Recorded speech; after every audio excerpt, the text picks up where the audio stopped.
Hello, another shifting paradigm. So I just came from the garden, harvested today's tomatoes, and they were another half bucket full.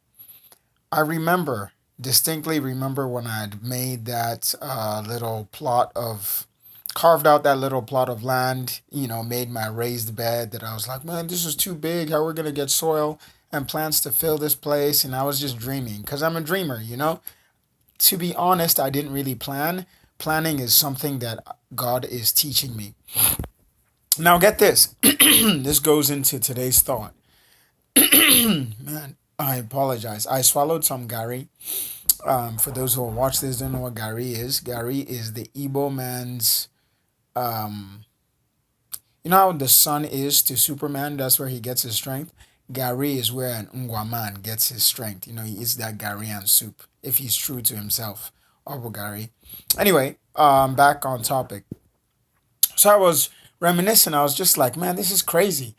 All those tomato plants that planted that thought my mom was like, this is too much, and I didn't know what would come of it. Who would have thought that that was in about May, last week of May, about the last week of May, last 2 weeks of May, that in the last week of July, last 2, 3 weeks of July, we would be harvesting indeterminate potatoes every single day. It's crazy, right? I'm amazed.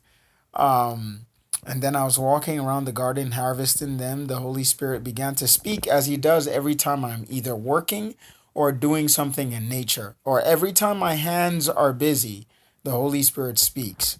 Um, that's how He made me. I'm like Adam. I'm supposed to work with my hands. Anyway, and this is what He said. And He started to bring again, the Holy Spirit would never speak contrary to the Bible. And all these Bible texts and principles and stories started to come alive. It's the reason why the principle just came. It's like, that which you plant today, just because you're seeing no fruit, in tomorrow you will see tons of fruit. There will come a time when there will be the opposite.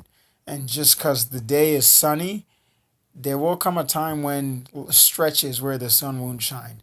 You got to take the good and know that the bad is coming here on earth. Light and there's darkness. Um, Job had said, when God had allowed Satan to smite him but not take his life, he said, God gives and God takes away. Shall we accept good from the Lord and not evil? And I always remark at that. It's like, man, that's crazy. But the same principles in Ecclesiastes chapter 11, one of my favorite chapters.